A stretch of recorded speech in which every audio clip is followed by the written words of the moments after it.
योगी जी का राज है, वो छोड़ेगा नहीं किसी को भी। घर में तो घुसेड़ के मारे। बदायूं जिले में 2 बच्चे को एक नाई ने जाकर घर में घुस के मार दिया था। एक माँ के 2 बच्चे को गोली काट दिया चाकू से, काट दिया। वो कौन सा झंडा लगाया था, वो कौन सा डीजे बजाया था? उसके जब पुलिस वाले ने उसको एनकाउंटर कर दिया, उसके जनाजे में लाखों मुसलमान गया था। क्या चाहते हैं आप बताओ?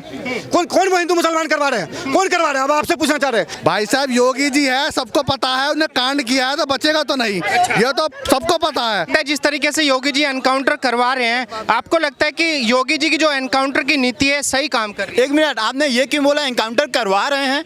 पहली बात, एनकाउंटर किसका हुआ? एनकाउंटर किसका हुआ?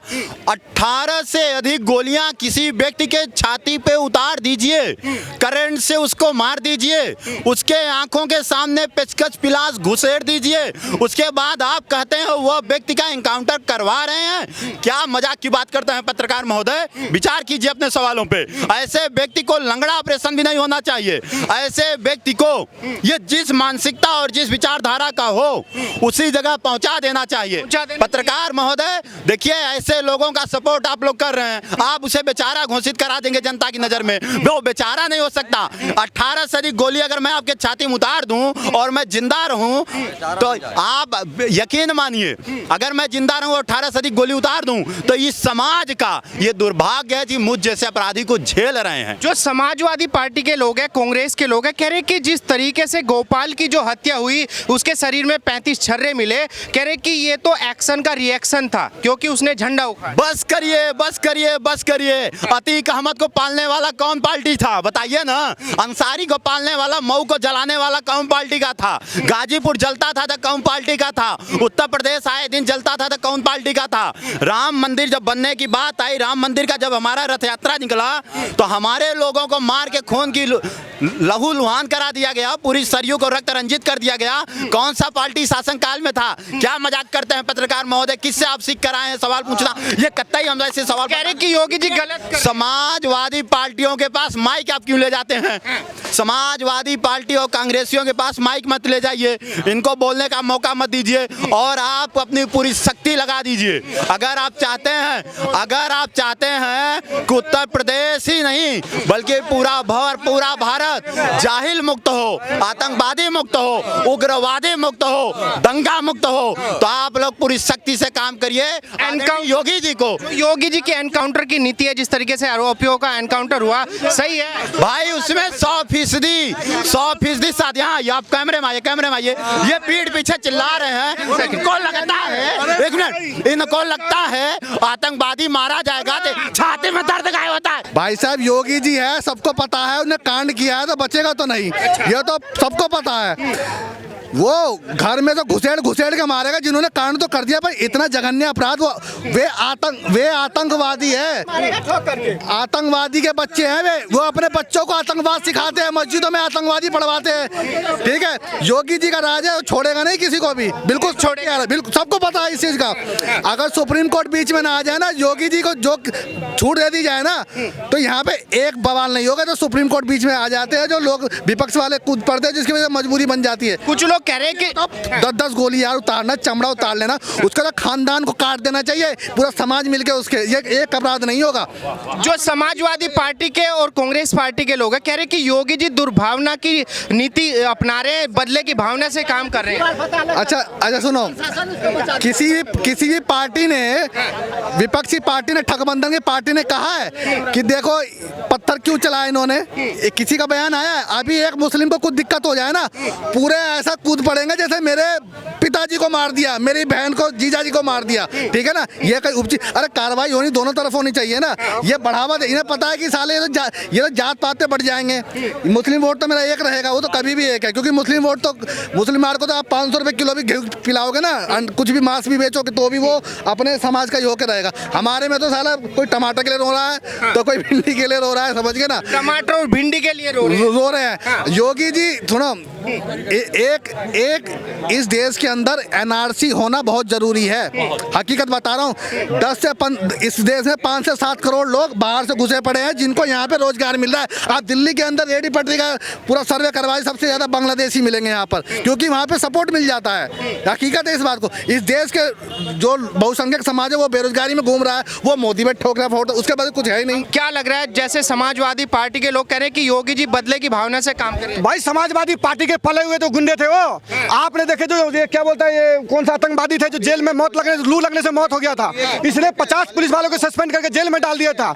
आप निजामुद्दीन आतंकवादी को जेल में मौत हो गया था मुलायम सिंह की सरकार में, उसने एक आतंकवादी के लिए 50 पुलिस वालों को सस्पेंड करके जेल में डाल दिया गया था। क्या ये नीति है क्या? मोइन खान एक लड़की से रेप करता है, दलित परिवार के लड़की से रेप करता है, लेकिन वो अखिलेश यादव क्या बोलता है, वो लड़की की डीएनए कराना चाहिए। हम कह रहे हैं अखिलेश यादव की डीएनए करवा लेना चाहिए। चल वोट के लिए हमारा जो भारत के नेता है रोहिंग्या घुसपैठियों का दमाद बना कर रखा है। भाई साहब, आज भारत के जन जो हिंदू सनातनी है, अगर भारत में नहीं गणेश पूजा मनाएंगे, शोभा यात्रा नहीं निकालेंगे, गणेश विसर्जन नहीं करेंगे, कांवड़ यात्रा नहीं निकालेंगे, तो कहाँ पे निकालेंगे? कहाँ पे निकालेंगे? कहाँ पे निकालेंगे? आप बताओ पत्रकार महोदय। आज हम अपने मुल्क में अपने गाना नहीं बजाएंगे, डीजे नहीं बजाएंगे, किसके मुल्क में जाकर डीजे बजाएंगे? हमने जिस तरीके से गोपाल मिश्रा की जो हत्या हुई उसमें ये एंगल सामने आ रहा है कि भाई उन्होंने पहले झंडा उखाड़ दिया। आप कह रहे हैं कि उन्होंने भले ही गोली मार दी, लेकिन योगी जी ने तो एनकाउंटर करके और गलती। मैं पूछना चाहता हूँ, जो यहाँ के मुसलमान बहुत बोलते हैं, जो भी बोलते सरकार हिंदू मुसलमान करे, बदायूं जिले में 2 बच्चे को एक नाई ने जाकर घर में घुस के मार दिया था। एक माँ के 2 बच्चे को गोली काट दिया चाकू से, काट दिया। वो कौन सा झंडा लगाया था? वो कौन सा डीजे बजाया था?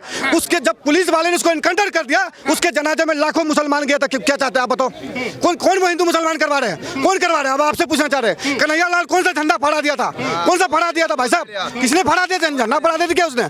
फिर उसके क्यों उसको गला काट दिया गया? आपने देखे जो मनोवर फारूकी जो था, जो हैदराबाद में मनोवर फारूकी ने क्या किया था?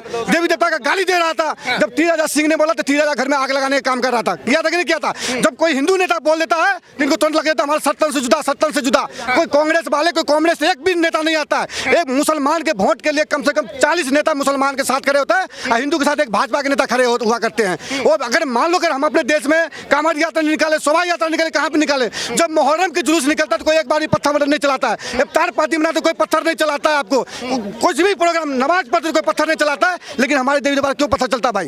कौन चलवाता है? कौन चलवाता है? आपने मदरसे में कौन चलवाता है पत्थर? मैं पूछे कौन चलवाता है पत्थर? है जब मुसलमानों में कोई पत्थर नहीं चलाते, मुसलमान क्यों हिंदू पर पत्थर चलाता है? कौन है इसके पीछे? पूछना चाहता हूँ। आज जो जितनी भी कांग्रेस की बात कर रहे हो, 1980 में मुरादाबाद के दंगा हुआ था, ईद के दिन कांग्रेस पार्टी ने गोली चलवा दिया था, 150 मुसलमानों को गोली चलवा दिया था। आप जाकर पढ़ो इतिहास। लेकिन हमारा जो सरकार है, मोदी सरकार, जब थाना पर हमला भी हो जाता है, थाने पर पत्थर भी हो जाता है, तब भी पुलिस माला पहनाने का काम करता है माफिया को। भाई समय गोली चलाओ, आपका हथियार दे रखा है सरकार, तो क्या माला पहनाने की दे रखा है? चलनी चाहिए, बिल्कुल चलनी चाहिए, बिल्कुल चलनी चाहिए। क्यों नहीं चलनी चाहिए? क्या माला पहनाएंगे क्या? कह रहे कि कोर्ट कचहरियां बंद कर दो, अगर गोली चलानी है तो कचहरी बंद कर दो। कौन सा कोर्ट कचहरी? कौन सा कचहरी? जो यहाँ जो मान लो मर्डर कर देता है, बलात्कार, उसको जेल कोर्ट बेल दे देता है बाहर, फिर वो जाकर करके आता है, फिर बेल मिल जाता है। तारीख पर तारीख, तारीख पर तारीख, यही होता रहता है भाई। होता कहाँ है यहाँ पे? क्या लॉ एंड ऑर्डर बताओ ना आपको भाई। पुलिस वाले पकड़ के लाता है, कल पुलिस वाले छोड़ देता है उसको, जज छोड़ देता है, कल पुलिस वाले को गोली मार देता है। क्या करेगा पुलिस वाले भाई? वो भी तो किसी की बहन बेटा है। समाजवादी के नेता कह रहे हैं भले उन्होंने 18 गोलियां मार दी, उनका एनकाउंटर नहीं होना चाहिए। अच्छा, सो समाजवादी के पाले गुंडे हैं। समाजवादी 10 साल से नहीं आ रहे वहाँ पे, उनके पाले गुंडे हैं भाई साहब। कौन सा ये जितने भी था अतीक अहमद, जितने भी था, कौन सा ये सब? कौन था अशरफ, अतीक अहमद, ये सब कौन था? जब उमेश पाल पे गोली चला था तब ये लोग बिल्कुल था। जब अतीक अहमद पे गोली चला रहे भाई, हाय दिया मर गया, हाय दिया मर गया रे। आपने जो निर्दोष, आपने गरीबों के मसीहा थे वो लोग। जब बदायूं जिले में 2 बच्चे का गर्दन काट दिया, उसके घर अखिलेश यादव नहीं जाता है, लेकिन मुख्तार अंसारी के घर में जाता है। तुम्हें क्यों जाते हो? भाई साहब क्या नाम होगा आपका? सिद्धार्थ। अच्छा सिद्धार्थ, मुझे ये बताइए, यूपी में योगी जी हैं, पिछले कई सालों से सत्ता पे काबिज हैं। जिस तरीके से गोपाल मिश्रा की हत्या हुई, 18 गोलियां लगी, 35 छर्रे पाए गए उनके शरीर में, जिस तरीके से ये हत्याकांड हुआ, उसको लेके आज यूपी पुलिस ने 2 आरोपियों का एनकाउंटर कर दिया, सरफराज और गालिब का। तो उसको लेके कुछ विपक्षी जो नेता हैं कह रहे हैं कि भाई ये नहीं होना चाहिए था, योगी जी को, पुलिस को इतनी छूट नहीं देनी चाहिए कि वो आरोपियों का एनकाउंटर करे। देखिए, लॉ एंड ऑर्डर हर जगह एक मुद्दा है, लेकिन यहाँ पे एक था कि यहाँ लॉ एंड ऑर्डर को काम करना चाहिए। अरेस्ट करना पहला काम है, उसके बाद कानून को देना चाहिए काम कि वो इनको अरेस्ट करे और फिर उसके मुताबिक सजा दे। इसमें जांच होनी चाहिए। हम मुख्यमंत्री हैं, इसका मतलब हम कानून नहीं है, लेकिन हाँ, दूसरे पक्ष को भी इस बात को समझना चाहिए कि उन्होंने भी गलतियां की हैं। एक पर्सन को अगर 18 गोलियां लगती हैं तो कहीं ना कहीं हमारा समाज उत्तरदायी है। उसके बगल में ही मस्जिद था, वहाँ से अनाउंसमेंट हुए और उसके बाद ये कांड हुआ पूरा। उस रास्ते में पहले से झंडे लगाए गए थे, उस रास्ते से वो रामनवमी का जुलूस जा रहा था, लेकिन फिर भी ये घटना हुई। बल्कि आसपास के लोगों के जो मस्जिद था, उनका काम था कि वो प्रोटेक्ट करते, लेकिन उन्होंने अपनी जिम्मेदारी नहीं की, जिसकी वजह से ये घटना हुआ। आज समाज में आक्रोश है, लेकिन काउंटर नीति जो योगी जी अपना रहे हैं, मुझे ये बताइए, कुछ लोग तो इसको सही ठहरा रहे हैं कि भाई जो योगी जी कर रहे हैं ना, तुरंत न्याय की व्यवस्था जो कर रखी है योगी जी ने, वो बिल्कुल बेस्ट है। और कुछ लोग कह रहे हैं कि अगर ऐसा ही चलता रहेगा तो जज और न्यायपालिका सबको छुट्टी पे भेज देना चाहिए। नहीं, ये तरीका लेकिन मुख्यमंत्री होने का यह कहीं भी अभिप्राय नहीं है कि आप डायरेक्ट सजा देंगे। सजा देना पूर्णतया कानून का काम है और कानून पे ये छोड़ना चाहिए। अरेस्ट करना डेफिनेटली है, लॉ एंड ऑर्डर मेंटेन रखना। ये वहाँ पे उस क्षेत्र से अगर जुलूस जा रहा था तो मुख्यमंत्री जी का यह दायित्व था कि उस क्षेत्र में प्रॉपर व्यवस्था करके रखें। इसका मतलब ये नहीं है कि आप डायरेक्ट जाके इनकाउंटर कर दें, यह भी गलत है। लेकिन साथ ही साथ यह भी गलत है कि उस पार्टिकुलर क्षेत्र में मस्जिद होते हुए मस्जिद के लोगों की जिम्मेदारी थी कि वहाँ से जाने वाले रामनवमी के जुलूस को पूरी तरह से प्रोटेक्ट करते। उन्होंने अगर सद्भावना दिखाई तो हम भी दोगुना दिल दिखाते।